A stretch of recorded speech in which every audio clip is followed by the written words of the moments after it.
La venganza será terrible. Estamos en el auditorio Caras y Caretas de la ciudad de Buenos Aires. Y la semana que viene también estaremos aquí durante las vacaciones de invierno. Hablaremos hoy de una mujer muy hermosa, muy inteligente y muy aficionada a los triángulos amorosos. Hoy será un día de triángulos amorosos, pero uno de los vértices será siempre el mismo. Nos estamos refiriendo a Lou Salomé. En realidad se llamaba Louise von Salomé, nació en 1861, venía de una familia aristocrática alemana que vivía en San Petersburgo.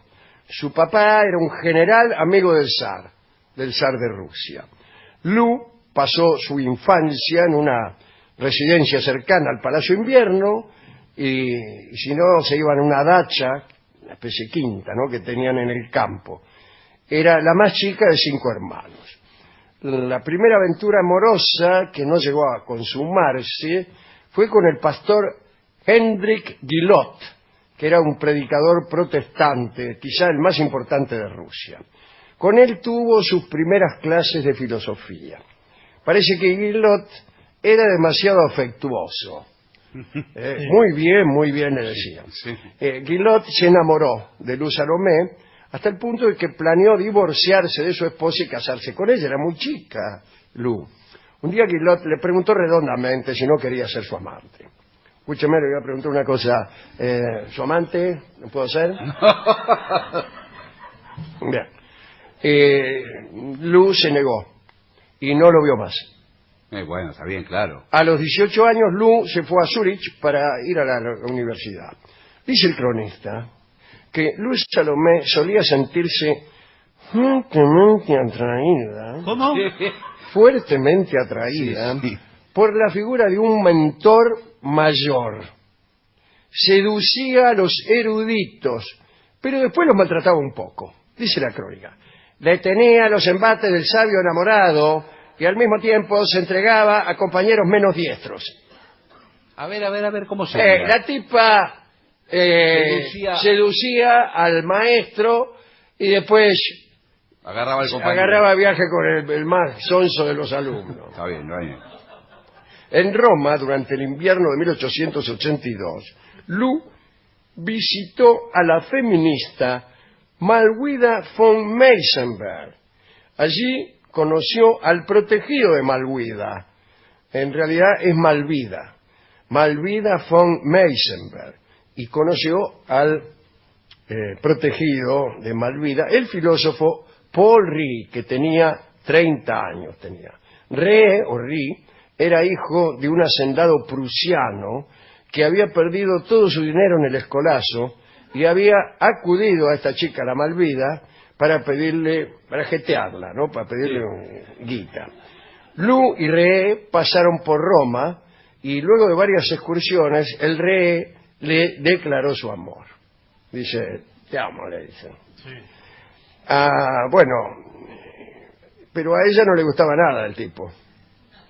Y Lou Salomé le habló de un ideal de hermandad sin sexo. Dice, mira, Paul, dice, no te acerques. Dice, la hermandad sin sexo, sacó un palo que tenía. Paul Ricoeur dijo algo así como, muy bueno, ¿qué va a hacer? Aceptó la amistad. Era un modo de estar cerca. Claro. Y habrá pensado el tipo, quizá un día se cae el techo y algo sucede. Lou le habló de un sueño que se repetía con frecuencia.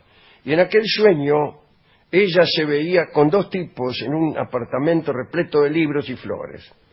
Y este Paul Ricoeur entendió, o creyó entender, o le convino entender, que este sueño quería decir que ella en realidad quería estar con 2 hombres. No, bueno. Y le dijo, mire, usted lo que está soñando es muy sencillo. Sí. Usted quiere estar con 2 hombres y uno soy yo. No. Ahí me parece. Entonces, directamente convocó a un tercer personaje para que viniera a vivir con ellos. Sí. Y le escribió a un amigo. Este amigo se llamaba Federico Nietzsche. Nietzsche. Nietzsche dice, no vas a creer lo que pasa. Re sabía que Nietzsche aceptaría una propuesta de ese orden, porque era un hombre a quien cualquier ómnibus lo dejaba en la cercanía. Hacía poco había roto su relación con Richard y Cosima Wagner. Sí, eran amiguetes, pero se habían peleado. Nietzsche efectivamente aceptó la propuesta de Re y Luz Salomé. Se encontraron en la Basílica de San Pedro en Roma, mirá qué lugar. Cuando Nietzsche vio a Luz, también se enamoró. Sí. Dijo, bueno, me enamoré. Se inclinó galante ante ella y le preguntó, ¿qué estrella nos ha traído hasta aquí? Con ese tono. Y le propuso rápidamente matrimonio. Pará, dice Re, Paul Re. Claro. Le dice, momento, el pacto no incluye este pedido. Bueno, dice Nietzsche, aflojó. Se armó un trío entre ellos, y ellos lo llamaban la Santísima Trinidad. Ahí abundaban los besos, los cruces intelectuales, pero no más. Loco. Sí. Parece que... Llegaban hasta los besos. Sí. En Lucerna, los tres acudieron a un fotógrafo para sellar su pacto con un retrato. Como marco, eligieron una carreta de granja donde Re y Nietzsche aparecieron situados allí donde se ataban los animales de tiro. En la parte de adelante. En la parte de adelante. Alrededor del brazo de cada uno se ató una cuerda que sujetaba Lu a modo de rienda. Ellos estaban como bueyes y Lu Salomé como carretera. Y ella empuñaba también un látigo. Mirá vos, ahora empiezo a entender. En octubre de 1882, los tres pensaron en establecer este ménage en París. Sin embargo, Lu, preocupada más que nada por la intensidad de los sentimientos de Nietzsche hacia ella. Claro, estaba enamorado. Claro, me quiere demasiado. Comenzó a inclinarse por el otro, por Ri, que parece que era más tranquilo y afable. Nietzsche aceptó que debía perder a los dos, tanto a Samada como a su mejor amigo, y se despidió de ellos para siempre. Y luego siguió un cruel intercambio de correspondencia. Ustedes destrozaron mi vida, manga de sinvergüenza, qué sé yo. Influido por Lisbeth, su hermana, la hermana de Nietzsche desarrolló una intensa animadversión contra Lu. Decía que era un mono maloliente. Bueno, por favor. Amenazó con suicidios, alardeó de sobrevivir a una sobredosis de opio. Más tarde, su dolor lo llevó a una pronunciada misoginia. Lu no olvidó a Nietzsche. Presentó sus trabajos al crítico George Brand, que comenzó a divulgarlos. En los siguientes 5 años, Lu Salomé y Paul Ri vivieron rodeados de un grupo de intelectuales en Berlín. Las relaciones sociales se centraban en Lu, que era llamada excelencia, mientras que de Ri decían que él era la dama de honor. Lu atormentó a Ri, permitiendo que hombres brillantes la cortejaran. La tipa le daba pifia, levantándose hombres brillantes en el Roxy. En 1887, Lu quiso casarse con Karl Andreas, un famoso orientalista, especialmente erudito en la civilización persa. Ella le pidió a Ri que se quedara para formar un nuevo homenaje a Trump. Ri se negó. No solo se negó, se mató. ¡No! Se mató, sí señor. Lo encontraron en un río suizo. Había saltado desde un acantilado. Algunos dicen que se cayó también, pero bueno. Bueno. Cuentan que Karl Andreas, el otro, fanatizado por sus estudios, parecía un monje oriental, parecía. La manera como se dijo a Lu fue violenta. Ajá, así son los monjes orientales. Un día se presentó en la puerta de la casa de su amada, cuando vivía todavía con Paul Ri, y se declaró. Lu lo rechazó. Entonces, enojado, Andreas tomó un cuchillo y se lo clavó, él mismo, se lo clavó en el pecho. Y semejante determinación, por no decir locura, convenció a Lu. Sí, pero... Bueno. Es así, eso sí nunca falla. No. Usted se ensarta una cuchilla en el pecho y dice, bueno, está bien. No, bueno. Y Lu dijo que la sangrienta hazaña confirmó que estaba destinada a casarse con él. Y se casó. No, mejor dicho, no. Impuso algunas condiciones. Se casaría si podía mantener su libertad.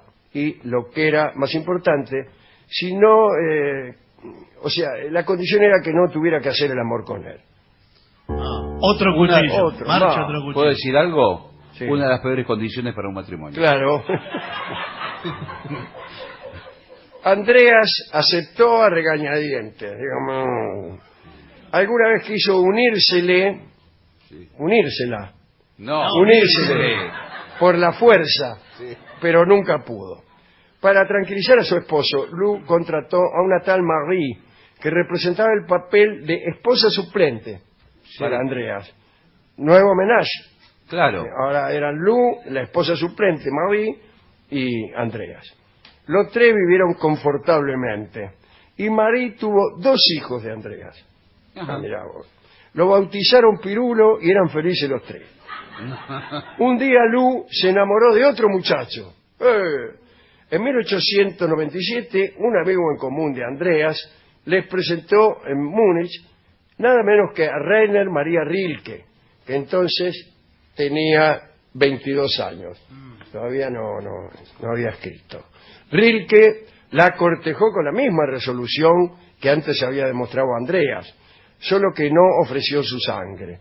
Contó que tras haberla visto en una primera oportunidad, andaba siempre con un ramo de rosas caminando por toda la ciudad, temblando de impaciencia ante la posibilidad de encontrarla por azar en alguna parte. Andaba con un ramo de rosas, y si la encontraba, este ramo de rosas para usted. Pero no la encontró. Al final la encontró, pero en una reunión, y se le declaró, Sí. y ella lo aceptó.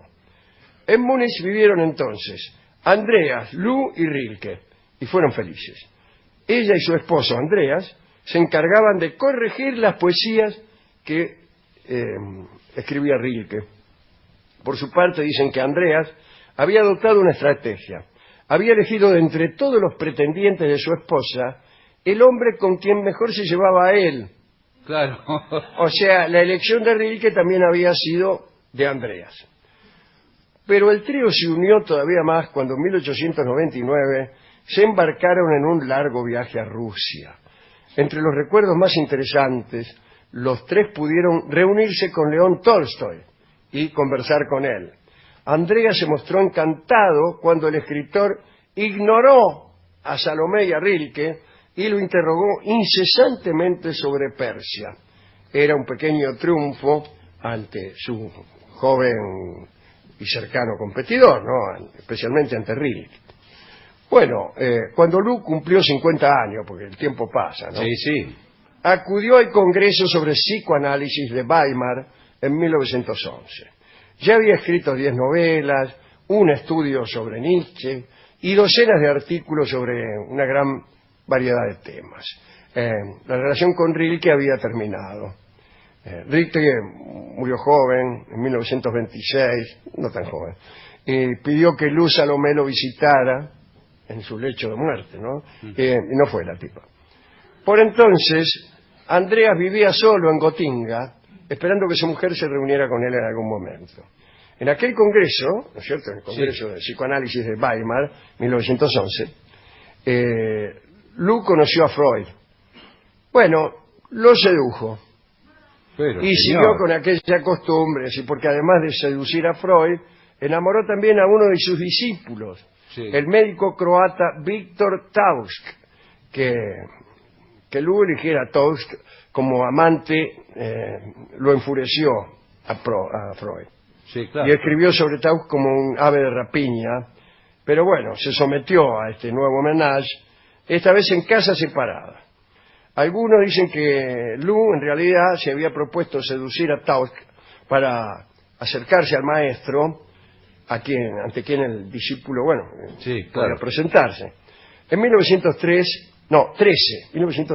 Lu puso fin a su relación con Tausk, pero este muchacho, desesperado, se castró. Discúlpeme. Ah, bueno. El otro ya tenía el cuchillo en el pecho, Sí, bueno, claro. este insistió. Pero no, este se castró y después se pegó un tiro. Ah, Claro, no iba a ser al revés. No.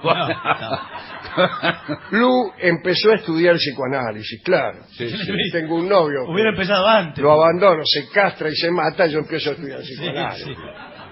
Freud, que sentía devoción por ella, le facilitó pacientes.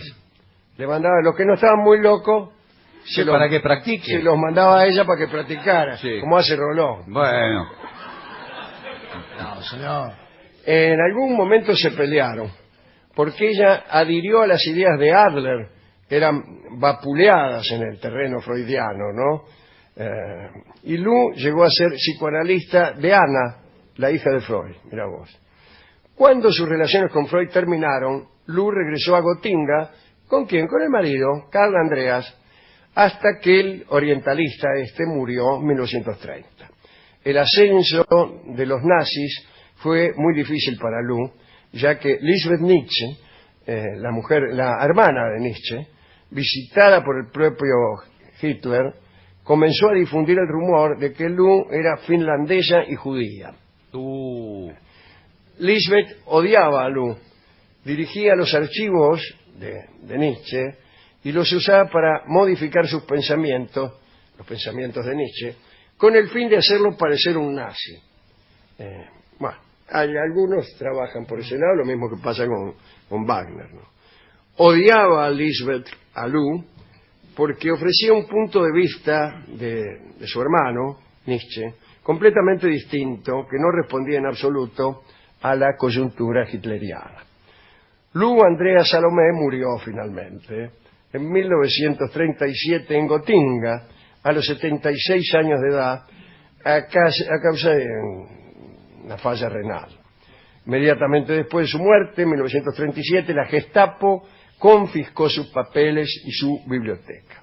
Algunas cartas con sus amantes ilustres pudieron salvarse y fueron fuente de la historia que contamos. También hay, creo que hay un libro, ¿no? De la correspondencia de Lu Salomé, nada menos que con Hermann Hesse. Así que es muy muy interesante esa correspondencia, ¿no? Ahí, bueno, ya hablaremos un día de eso. Linda historia esta. Muy linda. Sí, y cuántas celebridades literarias, intelectuales. Así que hemos pensado ilustrarla con este tango que alude a estos tríos y se llama Tres Esperanzas. Claro. Tres Esperanzas canta ahora Jorge Vidal.